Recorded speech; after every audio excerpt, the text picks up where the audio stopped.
ബംഗളൂരുവിലെ സ്വകാര്യ മെഡിക്കൽ കോളേജിലുണ്ടായ തീപിടുത്തത്തിൽ പുനലൂർ ഇടമൺ സ്വദേശി മരിച്ച സംഭവത്തിൽ മെഡിക്കൽ കോളേജ് അധികൃതർക്കെതിരെ ഗുരുതര ആരോപണവുമായി ബന്ധുക്കൾ രംഗത്ത്. തീപിടുത്തമുണ്ടായപ്പോൾ ഐസിയുവിൽ ആയിരുന്ന രോഗിയെ രക്ഷിക്കാനുള്ള ശ്രമം ആശുപത്രി അധികൃതർ നടത്തിയില്ലെന്ന് മരിച്ച സുജയ് സുജാതന്റെ ബന്ധുക്കൾ ആരോപിച്ചു. ആശുപത്രിക്കെതിരെ കുടുംബം പരാതി നൽകിയിട്ടുണ്ട്. പുനലൂരിൽ നിന്ന് മനോജ് ശരിയാണ്. മനോജ്, ഇന്നലെയാണ് ഈ ദാരുണമായ സംഭവം ഉണ്ടായത്.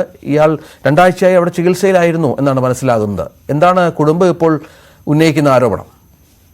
രഞ്ജിത്ത്, കഴിഞ്ഞ ദിവസമാണ് ബാംഗ്ലൂരിലെ മത്തിക്കരയിലെ MS രാമയ്യ മെഡിക്കൽ കോളേജിൽ തീപിടുത്തമുണ്ടാകുകയും ICUവിൽ ചികിത്സയിൽ ഉണ്ടായിരുന്ന മലയാളി പുനലൂർ ഇടമൺ സ്വദേശി 36 വയസ്സുള്ള സുജയ് സുജാതൻ വെന്തു മരിക്കുകയും ചെയ്തത്.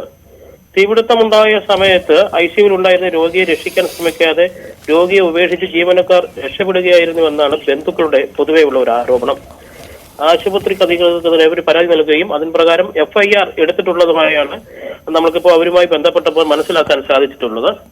ന്യൂമോണിയ ബാധിതനായി MS രാമയ്യ മെഡിക്കൽ കോളേജിൽ സുജയ് സുജാതൻ ആഗസ്റ്റ് 25 മുതലാണ് ചികിത്സയിലാകുന്നത്. ഇതേസമയം തന്നെ സുജയുടെ 2 മക്കൾക്കും H1N1 ബാധിച്ചിരുന്നു. അവരും ചികിത്സയിലായിരുന്നു. അവരുടെ അസുഖം ഭേദമാവുകയും സുജയുടെ അസുഖം മോശമായി തുടർന്നതിനാൽ ആ വിദഗ്ധ ചികിത്സയ്ക്കായി ICUവിൽ പ്രവേശിപ്പിക്കുകയായിരുന്നു.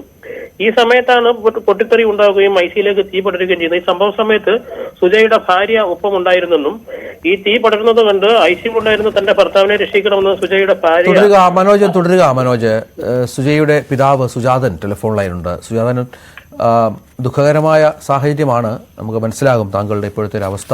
പക്ഷേ ഇങ്ങനൊരു സംഭവം ഒഴിവാക്കാവുന്നതായിരുന്നു എന്നുള്ള നിലപാടാണോ കുടുംബത്തിനുള്ളത്? തീർച്ചയായിട്ടും സാറേ, അവരുടെ നെഗ്ലിജൻസ് ഉണ്ട്. അവർ കാണിച്ച അവരുടെ ലാബ്സ്, അവർ കാണിച്ച തെറ്റ്, അതിന്റെ മുകളിലാണ് എന്റെ മകന്റെ ലൈഫ് ലോസ് ആയിരിക്കുന്നത്.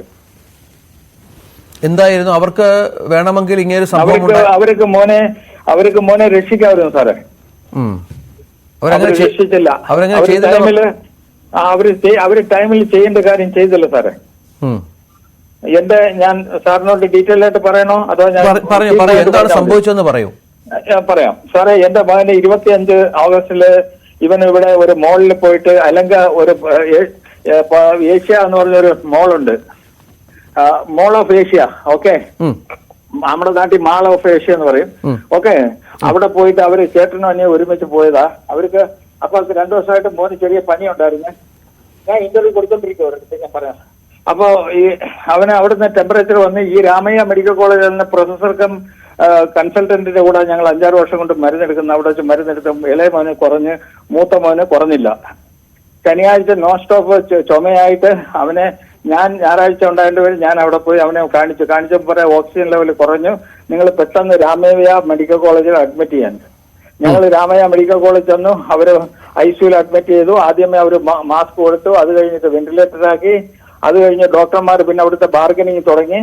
നിങ്ങളുടെ മോനെ ഓക്സിജൻ കിട്ടുന്നില്ല, അതുകൊണ്ട് ECMO എന്ന് പറഞ്ഞ ഒരു സിസ്റ്റം ഉണ്ട്, അത് ചെയ്യാനായിട്ട് അതിന്റെ മിഷന്റെ കോസ്റ്റ് 7 lakh എന്ന് പറഞ്ഞു. ഓക്കെ, വിത്തിൻ 1 hour അത് പറഞ്ഞ് അത് 10 lakh. സാറേ, സൺഡേ ഞാനൊരു കോമൺ മാൻ എവിടെ നിന്ന് ഞാൻ ഉണ്ടാക്കും? എങ്കിലും ഞാൻ എവിടെ നിന്നൊക്കെയോ കടം മേടിച്ച് 7 ലക്ഷം രൂപ ഞാൻ വിത്തിൻ 1 hour അവർക്ക് അടച്ചു കഴിഞ്ഞ് അവർ പിന്നെ അത് പറഞ്ഞ് 25 ലക്ഷം, പിന്നെ 35, പിന്നെ പറയാം പെർ ഡേ 1,20,000 തൊട്ട് 1,50,000 രൂപ ഇതിന്റെ ചെലവാകും. സാറേ, ഇന്നലെ മെനഞ്ഞാന്ന് വരെ 30 ലക്ഷം, അറൗണ്ട് 30 ലക്ഷം രൂപ ഞങ്ങൾ ചെലവായ ബില്ല് വന്നു. ഏതാണ്ട് അതിൽ 23 ലക്ഷം രൂപ അടച്ച് 30 ലക്ഷം രൂപ സാറേ. 1-ാം തീയതി തൊട്ട് മെനഞ്ഞാന്ന് വരെ 30 ലക്ഷം ബില്ല് വന്ന എന്റെ ബില്ലുണ്ട്, വേണമെങ്കിൽ സാറിന് വാട്സപ്പ് അയച്ചു തരാം. അതില് ഞങ്ങൾ പേ ചെയ്തതില് 19 പ്ലസ് 3 ഇൻഷുറൻസ്, അവന് 9 ലക്ഷത്തിന്റെ ഇൻഷുറൻസ്, 3 ക്ലെയിം അതിൽ നിന്ന് വന്ന് അങ്ങനെ 20, 22, 23 അങ്ങാണ്ട് ആയി അവർ കൊടുത്ത്. ഓക്കെ സാറേ, ഇതല്ല എന്റെ മോനെ ഞാൻ ഡെയിലി പോയി 7 മണിക്ക് കാണും. ഞാൻ അവിടെ 6 മണിക്ക് പോവും. 7 മണിക്കാണ് വിസിറ്റർ ടൈം. കാണും, മോനോട്ട് സംസാരിക്കും. മോനോട്ട് 4-5 ദിവസം കൊണ്ട് സംസാരിക്കും. ഇതിലെ കീ പോയിന്റ് എന്ന് പറയുന്നത് ഡോക്ടർ ഗുരു, അതിന്റെ ഹെഡ്, അവനാണ് നോക്കുന്നത്. അദ്ദേഹമാണ് ഇതുകൊണ്ട് ഫാമിലി ഉണ്ട്. അവരെല്ലാം പറഞ്ഞ് ഇതൊരു മെറേക്കളാണ്. ഇത്രയും റിക്കവറി ഫാസ്റ്റ് ആയിട്ട് വരുന്ന ഒരു കേസ് അവർ 6 കേസ് ഇതേ മെഷീനിൽ ഹാൻഡിൽ ചെയ്ത്, ഇതുപോലുള്ള മെഷീനിൽ, എന്നിട്ട് ഇത്രയും റിക്കവറി ആവുന്നില്ല. കാരണം മോന് വേറെ ഒരു പ്രശ്നം അവന്റെ ലൈഫിൽ ഒരു ദിവസം പോലും അവനെ അഡ്മിറ്റ് ആയിട്ടില്ല ഹോസ്പിറ്റലിൽ. എന്റെ മോന് എളുപ്പം റിക്കവറി ആയി. ഇന്നലെ രാവിലെ മോൻ അവന്റെ വൈഫിനോട് പറഞ്ഞു. അപ്പൊ വൈഫ് അവിടെ ഡോമിറ്ററിയിൽ താമസിക്കാൻ, ഞാൻ താമസിച്ച് എനിക്ക് ഉറക്കം വരാതെ ലാസ്റ്റ് എന്നെ അവിടെ സൈക്കാട്രിസ്റ്റിനെ കാണിച്ച് അതേ ഹോസ്പിറ്റലിൽ തന്നെ ശരി. അദ്ദേഹം സ്ലീപ്പിങ്ങിന് എന്റെ മരുന്നാണ്. അങ്ങനെയൊക്കെയുള്ള സിറ്റുവേഷൻ വീട്ടിൽ പാനിക്കായി. ഓക്കെ, എന്തിനു പറയുന്നത്, എന്റെ മരുമോൾ അവിടെ നിൽക്കുമായിരുന്നു. അവള് മെഡിക്കൽ ട്രസ്റ്റ് ഹോസ്പിറ്റലിൽ അക്കൗണ്ടന്റ് ആയിരുന്നു. അവള് കുറെ വർഷം അവിടെ ജോലി, അതുകൊണ്ട് അവൾക്കെല്ലാം അറിയാം. അങ്ങനെ അവൾ അവിടെ നിന്ന് ഏകദേശം 1:15 എന്നെ വിളിക്കുന്നു, അച്ഛാ ഓടിവായേ, ഇവിടെ തീ പടർന്നേ, മോന്റെ അടുത്ത് ആരുമില്ലേന്ന്, സുജയുടെ ആരുമില്ലേന്ന് അവള് വിളിക്കുന്നു. ഞാൻ അവിടെ ചിലപ്പോൾ ഏകദേശം 2 മണിയായി. 2 മണിയായപ്പോഴത്തെ ഇവന്മാരെന്ത് ചെയ്തു, ഞാൻ അവിടെ ഷൗട്ട് ചെയ്ത് ഞാൻ ചില ഇന്റർവ്യൂ കൊടുത്ത് കർണാടക ചാനലിന്. ഇത് അവന്മാർക്ക് മനസ്സിലായി. ഇവന്മാരെന്നെ വിളിച്ച് വല്ല ഒരു ക്യാബിനിൽ കൊണ്ടിരുത്തി അവിടെ ഇരുന്ന് എനിക്ക് സോപ്പിടാൻ തുടങ്ങി, ചായയും വെള്ളവും കൂടി. കാരണം എനിക്ക് ഇത്തിരി ഷുഗർ പേഷ്യന്റാ, ഞാൻ ഒന്നും കഴിച്ചിട്ടില്ലായിരുന്നു. അപ്പൊ ഞാൻ അതൊക്കെ തന്ന് അവിടെ ഇരുന്നിട്ട് എന്നെ കൊണ്ടുപോയി ഒരു പ്രൈവറ്റ് റൂമിൽ നിന്ന് ഡോക്ടറിന്റെ ന്യൂസ് അവന്മാരെ കുറെ എന്നെ സോപ്പിട്ട്, എന്റെ അനിയനെയും അവന്റെ വൈഫിനെയും. എന്നിട്ട് ഇവന്മാര് 2 മണിക്കൂർ കഴിഞ്ഞാണ്ട് ഡിക്ലെയർ ആവുന്ന മോൻ മരിച്ചുപോയെന്ന്. ശരി, അപ്പൊ അവർക്ക് രക്ഷിക്കാമായിരുന്നു അല്ലെ, ശ്രമിച്ചിരുന്നെങ്കിൽ മോനെ? തീർച്ചയായിട്ടും. താങ്കൾ ഇനി എന്താണ് ഒരു നിയമപരമായി? എന്താണെന്ന് വെച്ചാൽ ഞങ്ങൾ FIR സദാശിവ നഗർ പോലീസ് സ്റ്റേഷനിൽ ഞങ്ങൾ FIR ഇട്ടിട്ടുണ്ട്. നാട്ടിൽ തന്നെ ഞങ്ങൾ FIR ഇടും. ശരി. എന്റെ മോന് 35 രൂപ, എനിക്ക് 70,000 രൂപ ഇൻകം ഉള്ള ഒരു ജോലിയിൽ അവരിയ്ക്കുമായിരുന്നു. 2 കൊച്ചുങ്ങള് 5 വയസ്സും 2 വയസ്സുള്ള കുട്ടികളുണ്ട് സാറേ. അവന്റെ വൈഫിന് ജോലിയില്ല. എനിക്ക് 65 വയസ്സായി, എന്റെ ഭാര്യക്ക് 64 വയസ്സായി. അവന്റെ മദറിലോ ഷുഗർ പേഷ്യന്റ്, കാല് കട്ടിയേറായിരുന്നു. അവർക്ക് ആരും ഒരു ഹെൽപ്ലെസ് ആണ് ഞങ്ങള്. ഞാൻ സാമ്പത്തികമായിട്ട് ഒന്നും ഉണ്ടാക്കാൻ പറ്റില്ല. കുട്ടികളെയൊക്കെ പഠിപ്പിച്ച് ഇങ്ങനെ മുന്നിലേക്ക് കൊണ്ടുപോയി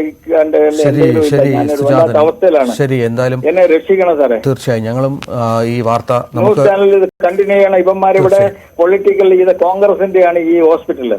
ഇവിടെ സീതാരാമൻ എന്ന് പറഞ്ഞ ആള്, അയാള് പണ്ടത്തെ ഇവിടുത്തെ MLA ആണ്. അയാൾക്ക് ഇൻഫ്ലുവൻസ് ഉണ്ട് സിദ്ധരാമയ്യ മറ്റുള്ളവരുമായിട്ട്.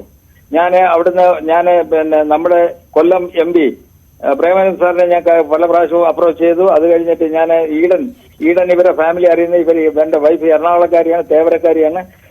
ഈഡനും അവന്റെ അവളുടെ ആംഗ്ലയായിട്ട് വളരെ റിലേഷനാ. കല്യാണത്തിന് എൻഗേജ്മെന്റില്ല. ഈഡൻ സാറും ഗ്രൂപ്പും ഇവിടെ വന്നത്. ഈഡൻ സാർ ഇപ്പൊ ഇല്ല, ഡൽഹിയിൽ പോയി. ഈഡൻ സാർ ഡയറക്ട്ലി സംസാരിച്ച ഇവരെ വളരെ സ്പെഷ്യൽ കെയർ കൊടുക്കണമെന്നും. ശരി ശരി. പക്ഷെ എന്റെ മോൻ മരിച്ചത് നിഗ്ലൻസ് എന്ന് പറഞ്ഞാൽ അവരുടെ തെറ്റുകൊണ്ട് മരിച്ച എന്റെ തീർച്ചയായും മനസ്സിലാകുന്നുണ്ട് ശ്രീ സുജാതൻ താങ്കളുടെ വികാരം. ഞങ്ങളും ഒപ്പം ഉണ്ടാകുമെന്ന് ഉറപ്പ് നൽകുന്നു. നമ്മൾ വാർത്ത ഇതുമായി ബന്ധപ്പെട്ട് നൽകിക്കൊണ്ടിരിക്കും. വരും ബുള്ളറ്റിനുകളിലും നിയമപരമായ ഒരു നടപടിയിലേക്ക് കൂടി അദ്ദേഹം മാറുകയാണ്. ദാരുണമായ സംഭവമാണ്. ആ കുടുംബത്തിന് നീതി കിട്ടണമെന്ന കാര്യത്തിൽ യാതൊരു സംശയവുമില്ല. ഇടവേള.